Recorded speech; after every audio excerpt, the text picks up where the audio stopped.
পায়ে স্যান্ডেল ছিল না, এই রাখাল টাইপের দরিদ্র মানুষেরাও উঁচু উঁচু বিল্ডিং নির্মাণের প্রতিযোগিতা করবে। সে সময় আসেনি? বিগত 100 বছরে আপনি দেখেন কত বিল্ডিং, 100 বছর আগে এগুলো ছিল না।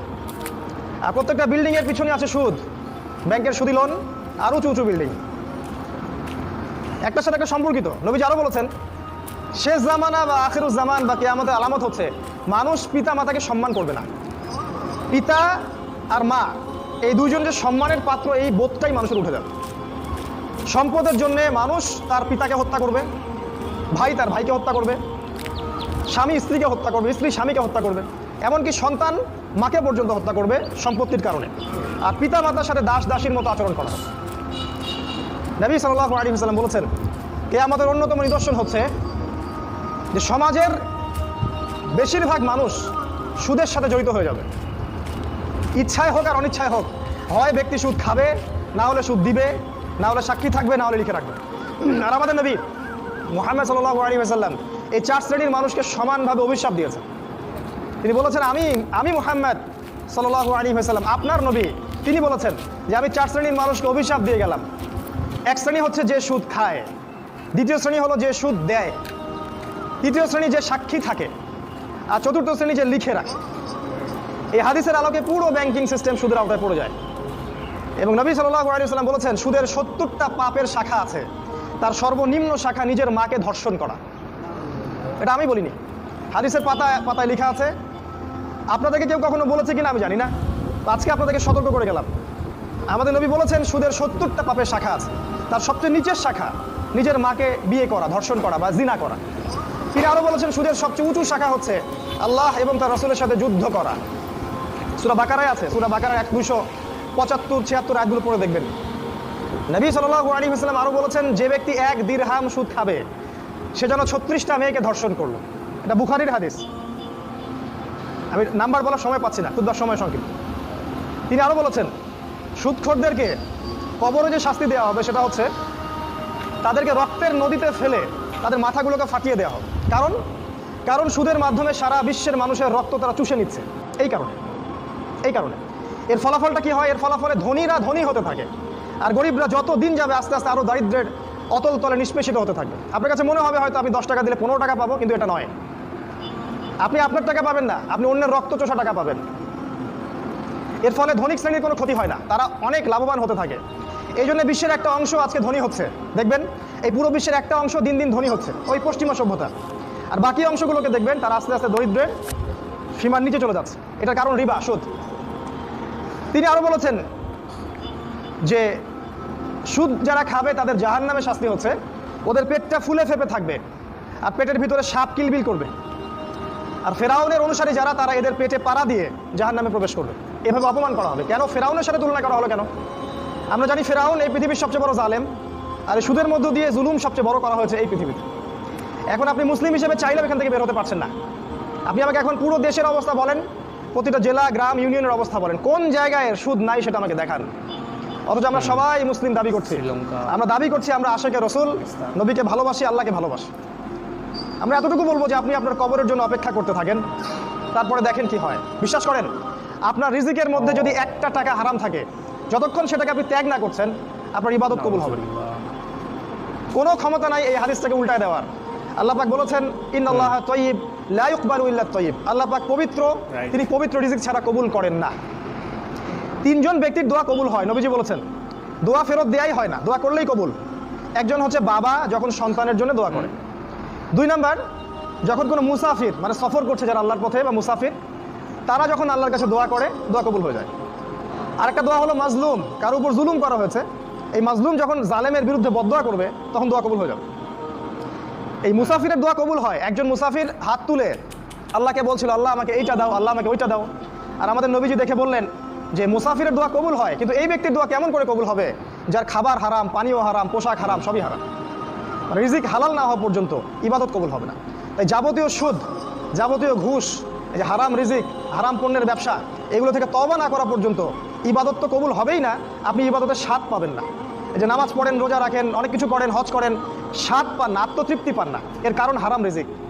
আর নবীজি বলেছেন, শেষ জামানার অন্যতম নিদর্শন হচ্ছে মানুষ হালাল হারামের কোনো পরোয়া করবে না, যেভাবে পারে সেভাবে টাকা উপার্জন করবে। মেরে হোক, কেটে হোক, ঘুষ খেয়ে হোক, দুর্নীতি করে হোক, টাকা চাই, টাকা, অর্থ সম্পদ চাই। ভাবখানা এমন যে সে যেন পৃথিবীতে 1000 বছর থাকবে, 1 সেকেন্ডের মধ্যে সে পরকালে চলে যেতে পারে, হুশটা তার নাই। আল্লাহ পাক বোঝার তৌফিক দান করুন, আল্লাহুম্মা আমিন। নবী সাল্লাল্লাহু আলাইহি ওয়াসাল্লাম আরো বলেছেন, শেষ জামানার অন্যতম নিদর্শন হচ্ছে জিনা, মানে নারী আর পুরুষ অবৈধ সম্পর্কে লিপ্ত হবে। এখন দেখবেন ঘরে ঘরে জিনা। আর এই জিনার মাধ্যম কি? মাধ্যম ওই যে আপনার টেলিভিশন, আপনার ইন্টারনেট, আপনার ওই যে পরকিয়া, আপনার ছেলে নারী পুরুষের একসাথে চলাফেরা করা, ফ্যামিলিস্ট রেভলিউশন, মেয়েদের বেপর্দা হওয়া, একসাথে ছেলে মেয়েদেরকে পড়াশোনা করানো, এগুলো সবই জিনার কারণ। এবং আমাদের নবীজি বলেছেন, জিনা থেকে তওবা না করা পর্যন্ত একজন ব্যক্তি পরিপূর্ণ মুমিন হতে পারে না। যখন মানুষ এই জিনার মধ্যে লিপ্ত থাকে তখন সে পরিপূর্ণ মুমিন থাকে না। কিয়ামতের অন্যতম নিদর্শন যে জিনা বাড়তে থাকবে, ধর্ষণ বাড়তে থাকবে, ইফটিজিং বাড়তে থাকবে, মেয়েদের বেপরদামি বাড়তে থাকবে। এগুলো দেখেন, চোখের সামনে দেখতে পারবেন। দেশে ধর্ষণের কি অবস্থা দেখতে পাচ্ছেন না? স্বামীকে বেঁধে রেখে স্ত্রীকে ধর্ষণ করা হচ্ছে, বাবার সামনে মেয়েকে ধর্ষণ করা হচ্ছে, জনসমক্ষে গণধর্ষণ করা হচ্ছে, বাসে ধর্ষণ করা হচ্ছে। আর যেহেতু ইসলামিক কোনো অনুশাসন নাই এই সমাজে, ইসলামের অনুশাসন ছিল কেউ ধর্ষণ করলে তাকে মৃত্যুদণ্ড দিতে হবে, জনসমক্ষে মৃত্যুদণ্ড দিতে হবে। সেটা যেহেতু আমরা বাস্তবায়ন করতে পারিনি, এই জন্য পাপের কোনো শাস্তি হচ্ছে না, এই জন্য পাপীরা লাইফ পেয়ে যাচ্ছে। কাল যখন আপনার বাসায় এই সমস্যাটা আসবে তখন বুঝতে পারবেন যে ইসলামের আইন কাকে বলে। ইসলামিক যে লস, চুরি করলে চোরের হাত কেটে দাও, ধর্ষণ করলে মৃত্যুদণ্ড দাও, মদ খানে বেত্রাঘাত করো, কেউ কাউকে অন্যায়ভাবে হত্যা করে তাকেও হত্যা করো, কেসাস করো, এই আইনগুলো আমরা বাস্তবায়ন করতে পারি নাই। এই কারণে সমাজে চিরস্থায়ী শান্তি প্রতিষ্ঠা করতে আমরা ব্যর্থ, টোটালি ফেল্ড। এক কথায়, যতক্ষণ পর্যন্ত সমাজ আল্লাহর বিধান অনুযায়ী না চলবে ততক্ষণ পর্যন্ত সমাজে আপনি শান্তি পাবেন না। সমাজ তো দূরের কথা, আপনি পরিবারেই শান্তি পাবেন না, ব্যক্তিতেই শান্তি পাবেন না। আর নবীজি বলেছিলেন সাল্লাল্লাহু আলাইহি ওয়াসাল্লাম, কিয়ামতের আগে আগে খেলাফত উঠে যাবে এবং আল্লাহর আইন উঠে যাবে। তিনি আরো বলেছেন, কিয়ামতের অন্যতম নিদর্শন হচ্ছে মাদক দ্রব্য। মানুষ মাদক দ্রব্য খাবে, এটাকে হালাল মনে করে খাবে। মদ খাবে, এটাকে হারাম মনে করবে না। মদের নাম অন্য কোনো নাম দিয়ে তারা মদ খাবে। আজকে যুবকদের প্রধান সমস্যা দেখবেন মাদক।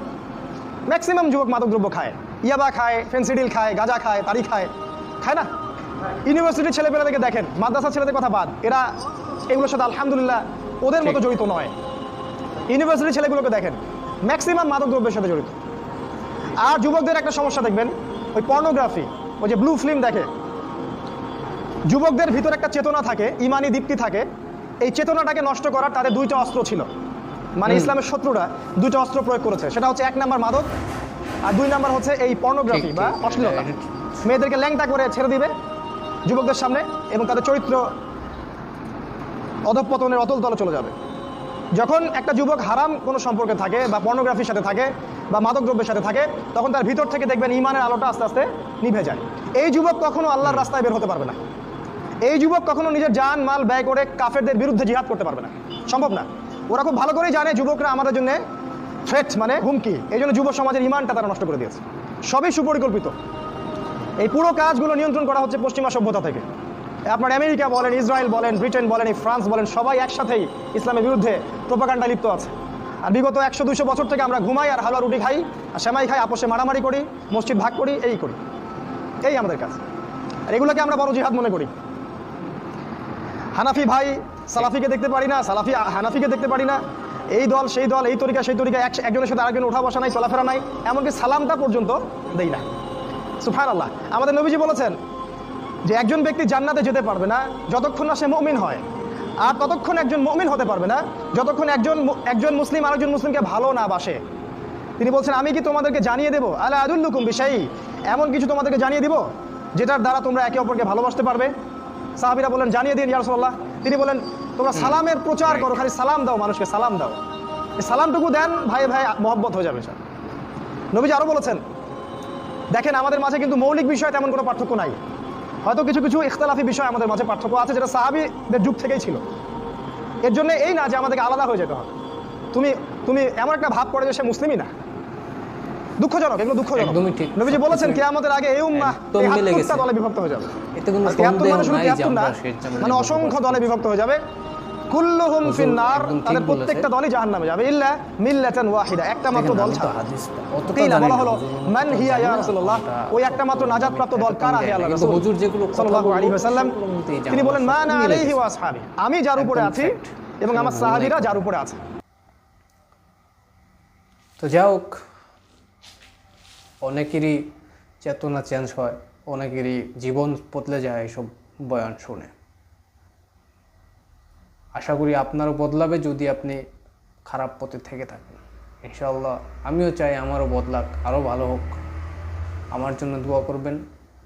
ইনশাআল্লাহ আবার দেখা হবে। আর ভিডিওটা একটা লাইক করে দেন, পারলে একটা শেয়ার করে দেন, যাতে অন্য মানুষ দেখতে পারে।